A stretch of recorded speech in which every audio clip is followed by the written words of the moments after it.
Welcome to the Call Center Crew podcast, where we educate, empower, and help you execute in the everyday grind that is contact center. We bring you the expertise and success from industry professionals around the world. Listen in or watch weekly every Wednesday at callcentercrew.com.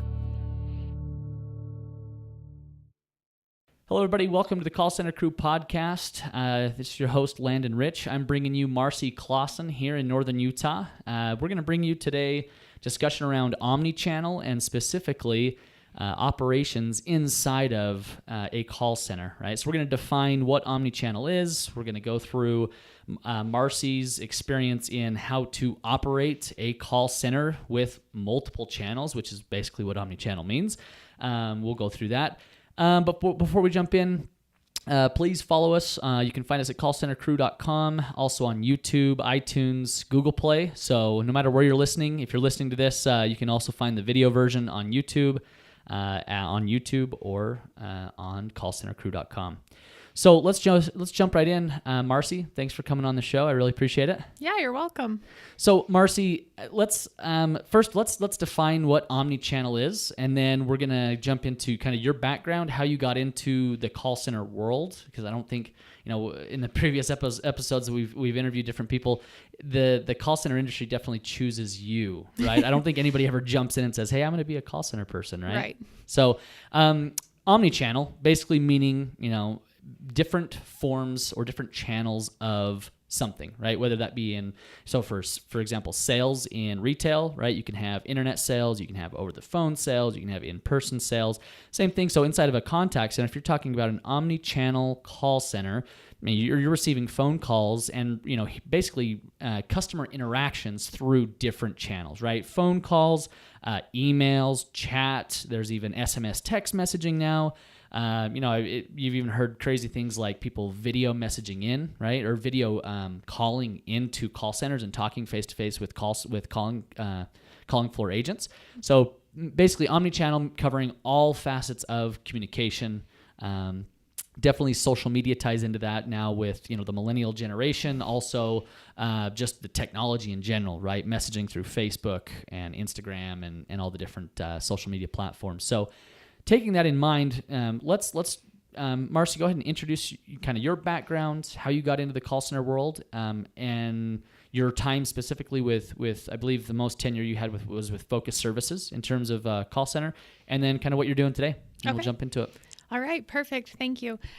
So like Landon said, my name is Marcy Clausen. I have been in the call center world for 17 years now, so a very long time. It was very interesting the way that I started. It was kind of just out of high school, and I decided, as I'm going to college, I'm going to have this job, and while I'm doing this job, just kind of pay some bills, start a family, all of that stuff. So that was kind of the start. I started as an agent on the phones, and then I quickly started moving into, they asked me to start listening to calls, doing quality. And so I would get off the phones for an hour a day and do that. And then it just kind of went from there. I moved to a supervisor. We had some trainer come from a company we were working for, and I caught on really quickly, and so they asked me, "Hey, can you train more people on this?" So then I kind of became a trainer. Mm-hmm. Yeah. So, yep. And then it just went from there, and then I managed the site, and then I moved up, and then I became a director. I worked in the training and recruiting department for 8 years, and then I just managed the call center for a very long time. So it kind of, you're right, did pick me, and it's almost like I grew up in the call center world, mm-hmm. but that was definitely not where I planned on seeing myself. Yep. That's funny you mentioned that. That's similar to kind of how I got started, kind of the same lines. I started as an agent, and I specifically remember, I think 2 to 3 weeks into my position as an agent, it was outbound collections at the time, right? So awesome work on the phones. I specifically remember going out and interviewing and applying to other jobs because I'm not sticking around this place, right? Yeah. And just in call centers in general. And then lo and behold, 9 years later, here I am, still inside of contact center, right? So, go ahead. Okay. Well, and then now did currently move from the call center. I work for another company, Clearview, that does software development for call centers. So my call center experience has brought a lot to that, and now I train a tool that is very good that help call centers. And so that's kind of where I'm at now. I manage the customer service team over there, and I really enjoy it. But it's nice. Same kind of industry, but different feel. Definitely. But yeah, I really enjoy being over there. So Excellent. Thanks for sharing that, Marcy. So kind of the next step is so call center crew, our whole goal is to help everybody in the contact center industry, everybody from agents to supervisors to directors over, thousands of seats, how they can overcome pitfalls, right? Challenges, and then succeed in their jobs, in what they're doing, right? I don't care if you're an agent on the phones, taking 50 calls a day, or if you're a director over 1,000 seats, taking tens of thousands of calls a day, right? So in your experience, as on a director level, managing call center agents and supervisors and QAs and all the inner workings that it is, share with us some of your experience on what do people struggle with the most when, maybe moving up. You mentioned moving from an agent to a supervisor, or supervisor to a trainer, or vice versa. What are some of the common pitfalls or struggles or challenges that you see in the contact center world when doing that? Well, there are a lot of things that I see that people just don't understand. One of the biggest is time management. I think that a lot of people want to move up in the call center world because they feel like they just want to be off the phones. That's really the main reason. Yeah, exactly. That's the main reason that people apply for positions. They don't want to take phone calls anymore. But the thing that they need to understand is that you've got to work really hard, prove yourself. And when you do that, then, and apply for those positions. But when you do that, then you'll start to move up in the company. The biggest thing that I would see as a director, as I was interviewing people, is people would apply for positions and they would have terrible attendance.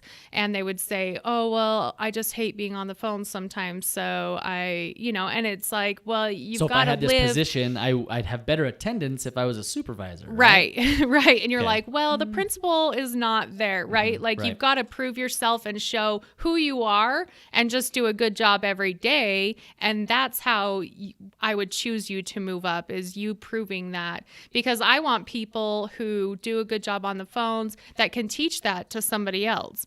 I know at some call centers they have not promoted people that are their best sellers.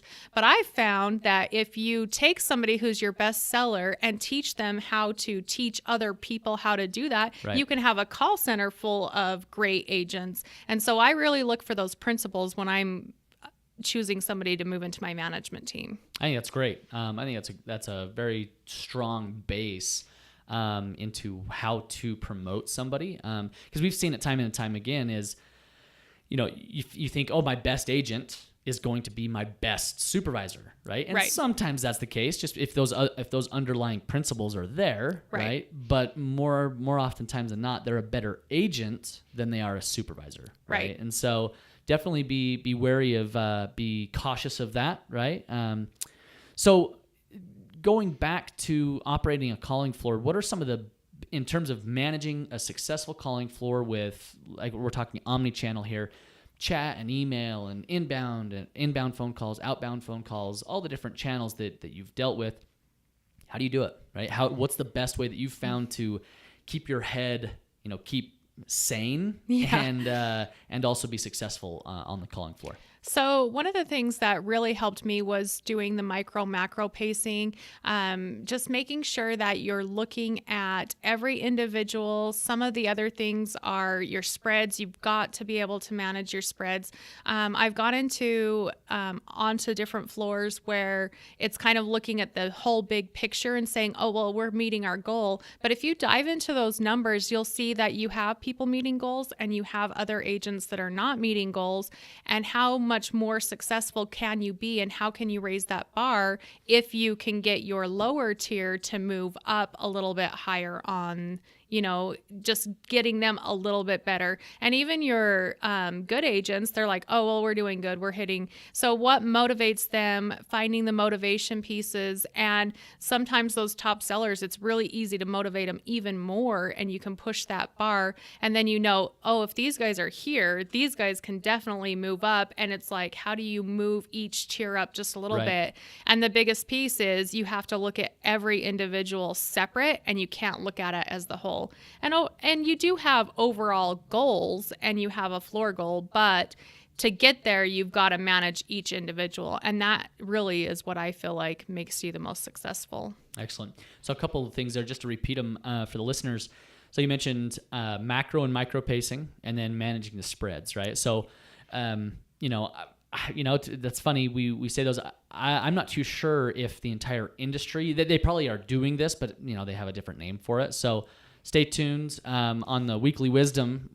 Every Friday, I bring a vlog out for the listeners and the following. And so that's one thing that I'll cover in the upcoming weeks of the Weekly Wisdom is, maybe I'll have Marcy come back out and we'll demonstrate for you what is macro and micro pacing, because it definitely is a lot more. It's a skill that goes a lot more in depth than we can cover here on our weekly podcast. So micro and macro pacing, and then managing the spreads, right?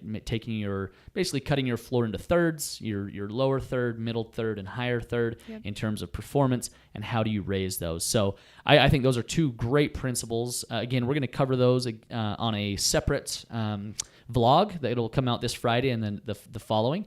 And we'll go more into depth on that. So stay tuned at callcentercrew.com for those videos. So I think that's great, Marcy. Those two principles alone, if people in any level, supervisor managing a team of 10 or 15 to a director managing 5 or 6 teams of 10 or 15 teams, those two principles ring true all the way up through. I've seen that and demonstrated that myself and seen that.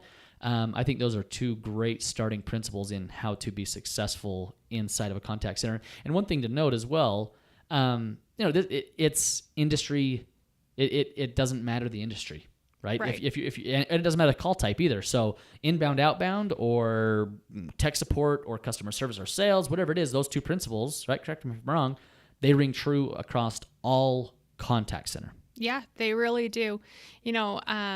That definitely is something that they both ring true, that would ring true, that really helped in the call center, as I sat back and thought about it, is really caring about your agents. I think if you can care about your agents too, because the call center world is hard. Being an agent is hard. And I think some of the more successful directors understand their agents and understand how it feels to be an agent and how hard that job is, and just showing them a little bit of love here and there. So really not just pretending to care, but actually caring and getting to know your employees as well would probably be the third thing that I would add to that list. But sometimes when you're in management, you're numbers, but if you take the time to understand your employees and understand what makes them tick, you're also going to see that those thirds that we were talking about, you'll see them moving up in those, because now they have a purpose. Somebody cares about them and they don't want to let you down.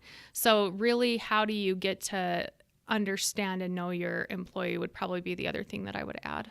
I think that's great. That's a great one to cap it off on. So guys, Marcy, anything else that you want to share? Again, we appreciate you coming on the show. Definitely a lot of knowledge and a lot of principles packed into this episode here on the weekly Call Center Crew podcast. But anything to add? Anything to plug? Or if somebody wants to contact Marcy Clausen for your expertise, or you mentioned you're working for Clearview now that helps with performance management inside of contact centers. What's the best way to get a hold of you and contact you?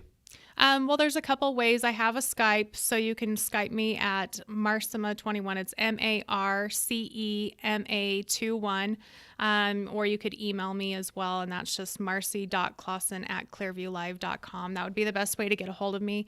But I really enjoy what I do, and I think that going from not really wanting to do the job to all of a sudden realizing you're good at something, this is what I'm good at. So I think that just having the passion really helps, and caring about your employees. And so I think that those are some of the best takeaways that I have. So. That's awesome. Excellent. Well, thank you very much again, Marcy. And again, guys, if you're listening to this, please please subscribe to us, iTunes, Google Play. You can find us on YouTube. Give us a 5-star rating. Give us your feedback. We'd love to hear your feedback on what you want to hear on the show. What you liked, what you'd like to see more of. We'd love to hear that feedback at callcentercrew.com. So thanks again, Marcy, and thanks, guys. We'll see you. Thanks.